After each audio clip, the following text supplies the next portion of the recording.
અમદાવાદના ગોમતીપુર વિસ્તારમાં ભર ચોમાસે પીવાના પાણી માટે લોકોએ વલખા મારવાનો વારો આવ્યો છે। ગોમતીપુરમાં આવેલી નવી પોળ, હવાડાની પોળ, બાળંદની ખડકી અને 10 થી 15 પોળમાં છેલ્લા 6 મહિનાથી વધુ સમયથી પીવાના પાણીની સમસ્યા છે।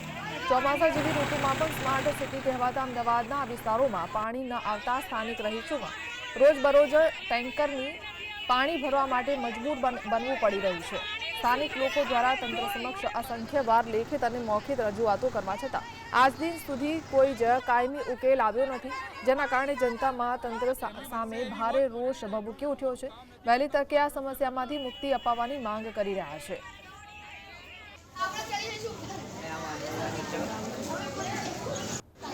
ગઈ વખતે આવો હલ્લો અમે કર્યો તો ચકુડિયા મહાદેવ જઈને ત્યાં મારપીટ કરી હતી તો સાહેબે પાણી 1 મહિનો આવવા દીધું અને 1 મહિના રહીને પછી પાછું હતું 4 દિવસ આવે, 5મા દિવસે પાછું એવું ને એવું થઈ જાય છે।